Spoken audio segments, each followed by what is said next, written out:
Okay, in this tutorial, I'm going to show you how to create perspective views that you can render, um, which I will show in the next tutorial, and use them in your presentations that you may have.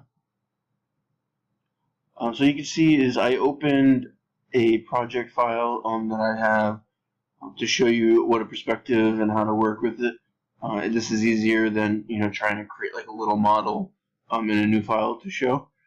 You can see there is a site in this file.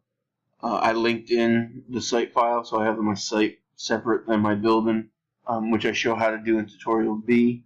In this view, which is my work in 3D view, and basically the view that, so when you go to 3D views, a view that has parentheses around it and says 3D usually is that's the default 3D view. So I kind of always use that as my work in 3D view. So in this one, if I go to visibility, I have the site file not loaded, so it goes faster. You can see, like if I turn this to realistic right now, it would go super slow because there's so much in the file. So for 3D, when you're doing perspective views, when you're adding perspective views, I should say, you probably either want to be in the site plan or the level 1 floor plan. If you're doing exterior perspectives, I should say, those are probably the two best views to put them in. I'm going to go to the site plan. I'm going to switch this to hidden line so it doesn't go slow on me. So to put in a perspective view, it's actually not too bad. It's pretty easy. So if you go where this default 3D view kind of home button is, you see there's a drop down menu. If you click on that, you see that there is something called a camera, and this is how you put in perspectives. So you click on the camera view. So basically, where you're going to click is where you kind of want someone to be standing, and where you want that person to be standing, and how you can adjust the view. So you can see by this little mark right here, I already have a perspective view set up. So I'm going to put a camera there, so like I can start to set it up, and then I can show you what the actual view is that I set up and finalized for the presentation that I had for this project. So you pick basically where the person is going to be standing, and then you kind of drag to what kind of point you want them to be looking at. So I'm going to say maybe like right here, and then once you click again, it's going to bring you to the view. And then you can see if you have some other stuff going on, some other, if you have like presentation models or anything like that, or massons going on, they may appear, and that's something that you may have to hide. So you can see this masson is here, so I'm going to click on that, and then right click, and hide in view elements. And then some DWGs that I put in are showing up, so I'm going to go to edit, and imported, and I'm going to turn off some of the DWGs so they don't show. Those, I don't know what those are, but I'm going to hide those as well. I don't know why those are showing up. And it looks like there's another one in there. Hide those. That looks good enough.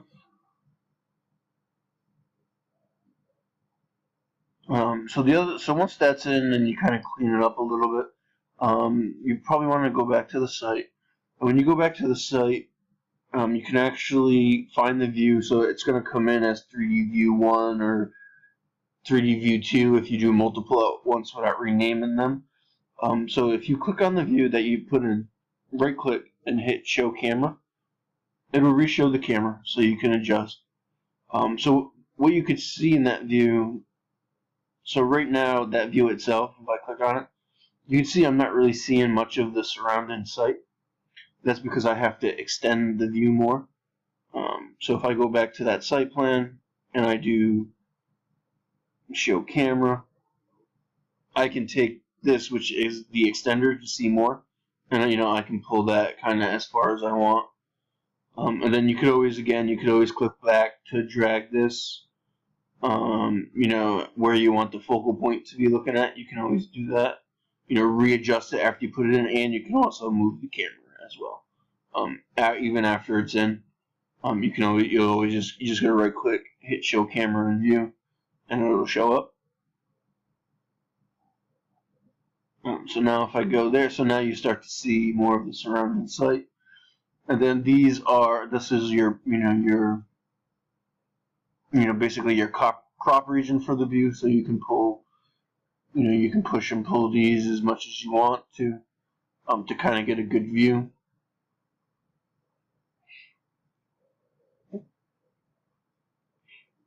So the next thing, and this is in the properties, so when you're in the view itself,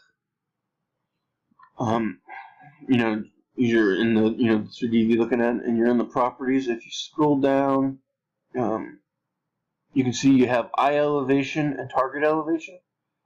So the eye elevation is basically the height of the person's eye level. So a regular person average heights are probably between 5, 6, and 6 feet or something like that. So maybe your eye elevation is at 5 feet. And then you can see when you change it, it would go down. Now my sight is actually a little bit higher than 0, so that's why you have to see where what your levels are. So if I find this section and go to a section, section that actually has levels.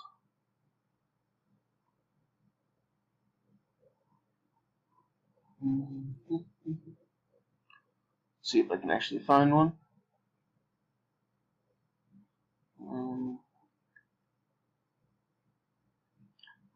Easier, just create a new section to see it quickly. The levels.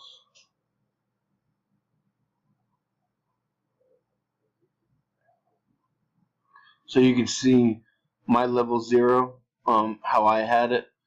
It's starting at 9 feet, because I did it based on actual CA level elevation for the site. So in that case, that's starting at 9 feet. So when I do the eye elevation from here, I'd have to start at 9 feet, and then plus another 5 feet would be 14 feet. But if your ground level is set to 0, as which most of you should be, because I believe that's how I set it up in your site plan file, then you would just put 5 feet as the eye elevation. And that's something that you always want to check to make sure that you're looking, if you're looking from the ground level, you want to make sure that you're at a normal height. And then the target elevation is basically what point you want to be looking at. So my target elevation right now is at 15 feet. And since the way my levels are set up, with the 9 feet being where it is, that basically I'm kind of looking just straight across. But then I could change this to look up a little bit. So now you can start to see that I'm looking a little bit higher on the building.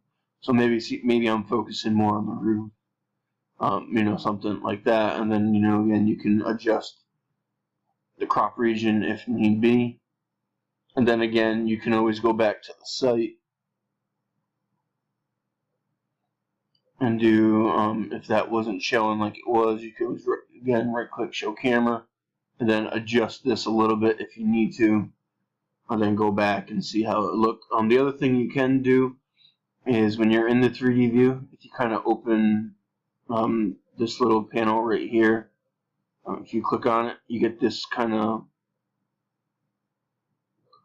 orbit tool that you see here. If I can pull it over.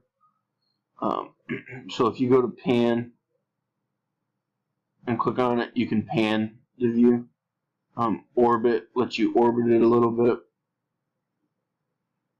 Zoom, you can obviously zoom in and out if needed. And then rewind will bring you back to the different steps that you just took. So this is how a little quicker of a way that you can readjust everything. And then walk, you can kind of drag in or out. So there's different things that you can do here. Can be a little bit tricky when you're doing it that way, and you'll see that it will adjust, um, these elevations a little bit as you play with those. If you do it that way and use that kind of orbit navigation wheel itself.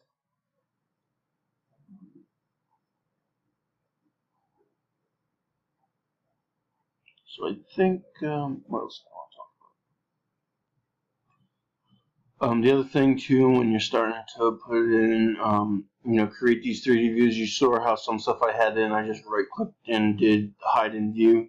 But there's certain things like vegetation, people, and cars do not render well in Revit. So you don't want to put those in here. You want to add those in later on in Photoshop. So you can see here I have kind of trees kind of like on this deck that I have. And I have those in for purposes of my plans to show that there's a tree there and plan. But here, to get rid of those, I could click on them, right click, hide in view, and hide element or category, so it hides all the category, or I can just come to edit visibility and turn off planting, just here. Actually, what's this? And those are actually generic models because it was a different type of tree. So those I'd probably have to hide by element because there could be other generic models in here that if I hit a generic model, it would hide those as well. So that's why sometimes you got to be careful on if you're hiding by the edit visibility or if you're right clicking and hiding by element, so it doesn't hide everything of that category.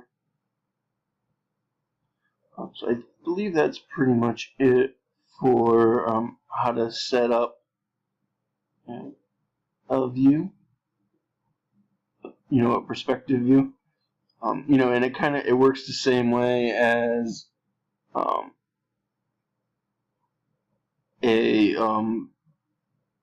interior one. So like if I wanted to do an interior of the second floor, I could actually start from the level 2. So it will know where to, height-wise, it'll know to start from level 2. Then I can go to camera, and then I can put, let's see if I have a camera. So this view I already have set up. And then again, I can do the same as stretching it. And then, then you can do the same thing of starting to play, with the camera and hiding things that you may not want to see and stretching and adjusting. Basically the same way that an exterior one that I showed you was. And I believe that camera that I just put in is the activity room. The activity room, nope, not the activity room. It's the sensory room. So you can see how you can start to play with things and, hide things and stuff like that. Or, adjust the view so you can not see certain things that you may not want to see, in it. And then the view that I created for the exterior, I believe, is this one.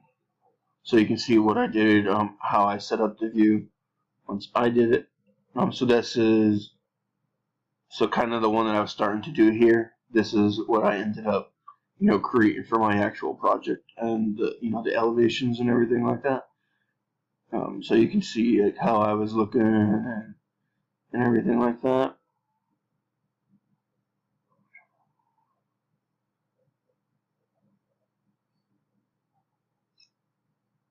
And this far clip offset, that's that that I showed you in the site, the plan view. When you click on when you do show camera, and that end blue thing, that's that far clip offset. You're not seeing it now because I have the crop region turned on. But if I turn the crop region off, you can see how far I'm stretching. So if I stretched it even more to see more of the surrounding site, and then went back to that view, you'd see the far clip offset, extended even more. But obviously I'm not seeing all of that because my building's blocking it. So you want to probably not go too far. Because even though when you do renderings, if it's not being seen, it still renders even though it's in the background, so it can slow you down. But that's it for this tutorial. In the next one, I'll show you how to render.